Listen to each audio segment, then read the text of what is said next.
ನೀವೆಲ್ಲಿ ಕುಂತಿದ್ರೋ ಅಲ್ಲೇ ಕುಂತು ಇದೇ ಕಾಲೇಜಿನಲ್ಲಿ ಕಲ್ತಿದ್ದೇನೆ. ನಾನು ಈ ಕಾಲೇಜ್ ವಿದ್ಯಾರ್ಥಿ ಮೊದಲನೇದಾಗಿ.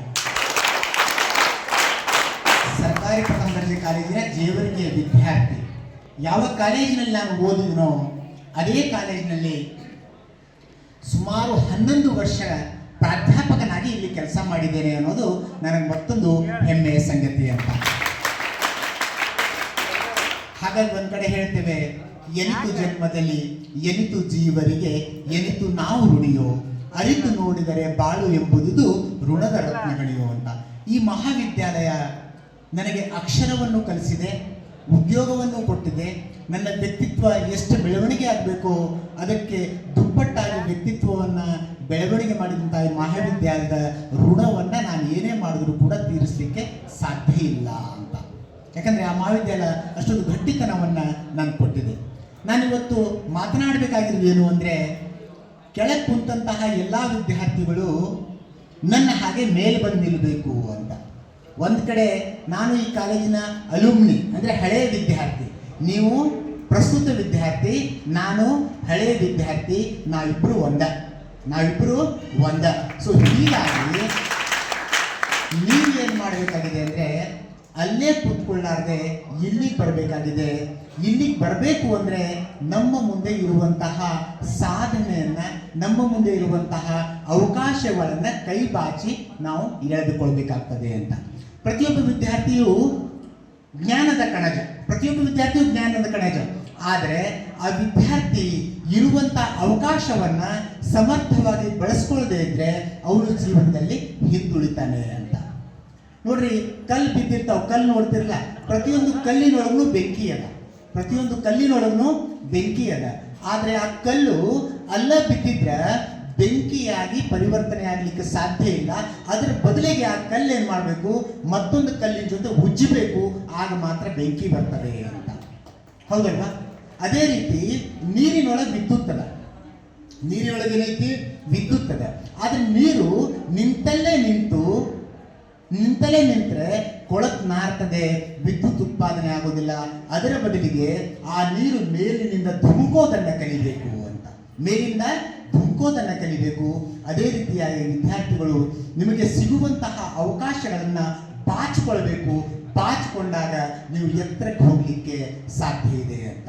ಸೊ ಹಾಗಾಗಿ ನಾವು ಯಾವತ್ತೂ ಏನಾಗಿರ್ಬೇಕಂದ್ರೆ ಪ್ರಯತ್ನವಾದಿಗಳಾಗಿರ್ಬೇಕು. ಯಾವತ್ತು ಪ್ರಯತ್ನವಾದಿಗಳಾಗಿದ್ರೆ ಇವತ್ತಿನ ನಮ್ಮ ಪ್ರಯತ್ನ ಇವತ್ತು ಕಾರ್ಯಸಾಧು ಆಗಲಿಕ್ಕಿಲ್ಲ, ನಾಳೆ ಕಾರ್ಯಸಾಧುವಾಗಲಿಕ್ಕಿಲ್ಲ, ಆದರೆ ನಾಡಿದ್ದು ಶತಸಿದ್ಧವಾಗಿ ಅದು ಕಾರ್ಯಸಿದ್ಧಿ ಆಗ್ತದೆ. ನಮ್ಮನ್ನು ಎತ್ತರಕ್ಕೆ ಹೋಗಲಿಕ್ಕೆ ಅದು ಸಾಧ್ಯವಾಗ್ತದೆ, ಅದು ಸಾಧು ಮಾರ್ಗವೂ ಕೂಡ. ಅದಕ್ಕೆ ನಾವು 8ನೇ 9ನೇ ತರಗತಿಯಲ್ಲಿ ಒಂದು ಸೋಹನ್ಲಾಲ್ ದ್ವಿವೇದಿಯವರ ಒಂದು ಕವನವನ್ನು ಓದಿದ್ದೇವೆ. 9ನೇ ತರಗತಿಯಲ್ಲಿ ಸೋಹನ್ಲಾಲ್ ದ್ವಿವೇದಿಯವರ ಒಂದು ಕವನವನ್ನು ಓದಿದ್ದೇವೆ. ಏನಂತ? ಲಹರೋं से डरकर नौका पार नहीं होती, कोशिश करने वालों की कभी हार नहीं होती. नन्ही चींटी जब दाना लेकर चलती है, चलती दीवारों पे 100 बार फिसलती है. मन में ವಿಶ್ವಾಸ ರಕ್ತಿದೆ. ಪ್ರತಿಯೊಂದು ಸಲವೂ ಕೂಡ ಅದು ಏರ್ತದೆ, ಇಳಿತದೆ, ಬೀಳ್ತದೆ, ಆದರೆ ತನ್ನ ಪ್ರಯತ್ನವನ್ನು ಎಂದಿಗೂ ಬಿಡೋದಿಲ್ಲ ಅದು. ಹಾಗೆ ನಾವು ಏನಾಗಬೇಕು ಅಂದರೆ ಪ್ರಯತ್ನಶೀಲರಾಗಬೇಕು ಅಂತ. ಮುಂದುವರೆದು ಹೇಳ್ತಾರೆ ಅವರು, ಡುಬ್ಕಿಯಾ ಸಿಂಧು ಮೇ ಗೋತಾ ಖೋರ್ ಲಗಾತಾ ಹೈ, जाकर खाली हाथ लौट कर आता है. मिलते नहीं सहजी मोती गहरे पानी में, बढ़ता दुगना उत्साह इसी हैरानी में. हर बार मुट्ठी उसकी खाली नहीं होती, कोशिश करने वालों की कभी हार नहीं होती. ಆತ್ಮೀಯ ವಿದ್ಯಾರ್ಥಿಗಳೇ, ಪ್ರಯತ್ನವಾದಿಗಳಾಗಿರಿ. ನೀವು ಪ್ರಯತ್ನ ಮಾಡಿದ್ದೇ ಆದಲ್ಲಿ ನಿಮಗೆ ಅಸಾಧ್ಯವಾದುದು ಈ ಜಗತ್ತಿನಲ್ಲಿ ಯಾವುದೂ ಇಲ್ಲ ಅಂತ. ಮುಂದೊಂದು ಗುರಿ ಇರಬೇಕು, ಹಿಂದೊಬ್ಬ ಗುರು ಇರಬೇಕು. ನಾನು ಯಾಕೆ ಈ ಮಾತು ಹೇಳ್ತೇನೆ ಅಂದರೆ, ನೀವು ಕುಂತಲ್ಲೇ ನಾನು ಕಲ್ತೇನೆ, ಅಲ್ಲೇ ಕಲಿಸಿದ್ದೇನೆ. ಸೊ ಹೀಗಾಗಿ ಈ ಮಹಾವಿದ್ಯಾಲಯ ಪ್ರತಿಯೊಬ್ಬ ವಿದ್ಯಾರ್ಥಿಯು ಕೂಡ ರಸದೌತಣವನ್ನು ಕೊಡುವಂತಹ ಜ್ಞಾನದ ದೇಗುಲ ಅದು. ಆ ಜ್ಞಾನದ ದೇಗುಲವನ್ನು ನೀವು ಜ್ಞಾನದ ದೇಗುಲದ ರೀತಿ ಭಕ್ತಿಯಿಂದ ನಮಿಸಿದರೆ ನಿಮ್ಮಲ್ಲೊಂದು ಶಕ್ತಿ ಬರಲಿಕ್ಕೆ 100ಕ್ಕೆ 100 ಸಾಧ್ಯ ಇದೆ. ಆ ಕೆಲಸವನ್ನು ನೀವು ಮಾಡಬೇಕು ಅಂತ. ಅದರ ಜೊತೆಗೆ ನಮಗೆ ಬೇಕಾಗಿರೋದು ಏನಂದ್ರೆ ಮಾತಾಡೋದನ್ನ ಕಲಿಬೇಕು ಅಂತ. ಆಗಲೇ ವಿದ್ಯಾರ್ಥಿ ಒಬ್ರು ಸ್ವಾಗತ ಮಾಡ್ಕೋಬೇಕಾದ್ರೆ ತಡಬಡಿಸ್ತಿದ್ರು, ಹೌದಾ? ಸೊ ಹೀಗಾಗಿ ನೀವೇನು ಮಾಡಬೇಕಂದ್ರೆ ಮಾತಾಡೋದನ್ನು ಕಲಿಬೇಕು. ನೀವು ಯಾರು ಅಂತ ಹೇಳಿ ಜಗತ್ತಿಗೆ ಗೊತ್ತಾಗಬೇಕು ಅಂದರೆ ನಮ್ಮ ಮಾತು ಒಂದ. ಒಳ್ಳೆ ಮಾತುಗಾರ ಯಾವತ್ತು ಎಲ್ಲರ ಕಣ್ಣಿನೊಳಗಿರ್ತಾನೆ, ಅವನ ಹೆಸರು ಎಲ್ರಿಗೂ ಗೊತ್ತಿರ್ತದೆ. ಆದರೆ ನಾವು ಎಷ್ಟೇ ಒಳ್ಳೆ ಕೆಲಸ ಮಾಡಿದ್ರು ಕೂಡ ನಾವು ಮಾತಾಡದೇ ಇದ್ರೆ ನಮಗೆ ಯಾವತ್ತೂ ಕೂಡ ಒಂದು ಗುರುತು ಸಿಗಲಿಕ್ಕೆ ಸಾಧ್ಯ ಇಲ್ಲ.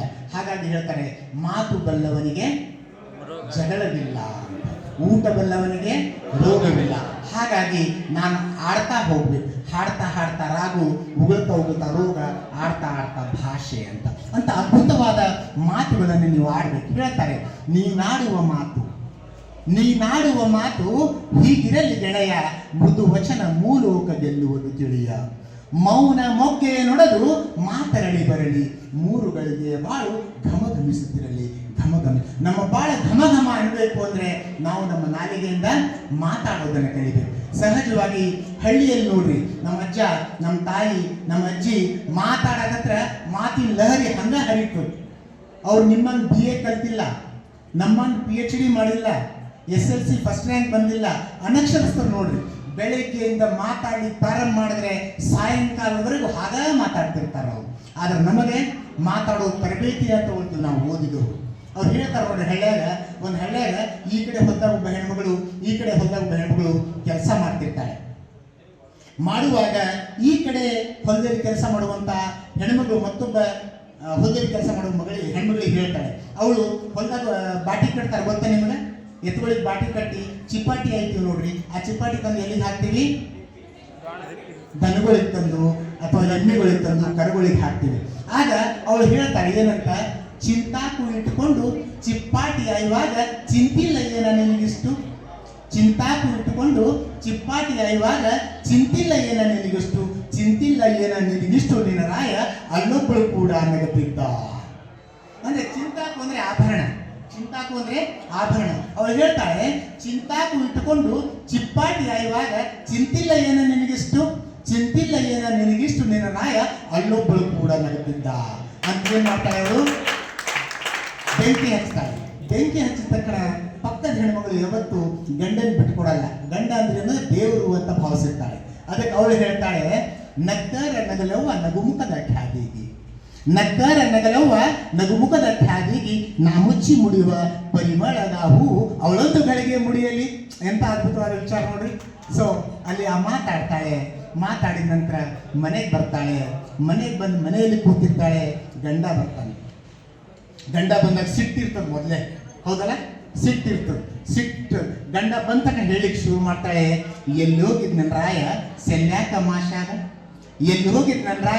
ಸೆಲ್ಯಾಕ ಮಾಷಾದ ಅಲ್ಲೊಬ್ಬಳು ಕೂಡ ಸಲಿಗೆಯ ನೀವು ಮಾಡಿ ಇಲ್ಲೆಂಬುದೇನೋ ನನ್ನ ಮುಂದೆ ಪ್ರಶ್ನೆ ಮಾಡಿ ತಾಯಿನ ನಾವು ಕ್ಷಮೆಯಾಧರಿತ್ರಿ ಅಂತ ಕರಿತೇವೆ.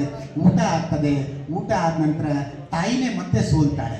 ಹೇಳ್ತಾಳೆ, ಬುದ್ಧಿವಾದ ಹೇಳ್ತಾಳೆ. ಏನಂದ್ರೆ, ಅಂಗಿ ಮೇಲೆ ಅಂಗಿ ಚಂದೇನೋ ನನ್ನ ರಾಯ. ಏನ್ ಹೇಳ್ತಾಳೆ?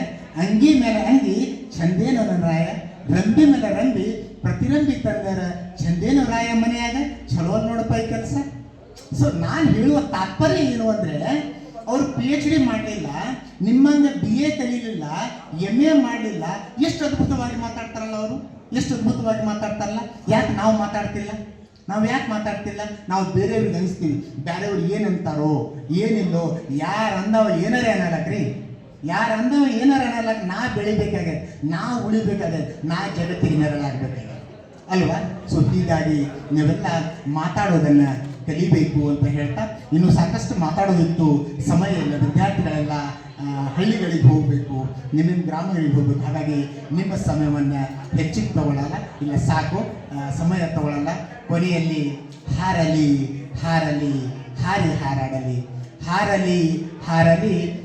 ಹಾರಾಡಲಿ ಸಾವಿರ ಪ್ರಥಮ ದರ್ಜೆ ಕಾಲೇಜುಗಳ ಮಧ್ಯೆ ಸರ್ಕಾರಿ ಪ್ರಥಮ ದರ್ಜೆ ಕಾಲೇಜು ಜೇವರಿಗೆ ಧ್ವಜವು ಹಾರಿ ಹಾರಾಡಲಿ ಅಂತ ಹೇಳ್ತಾ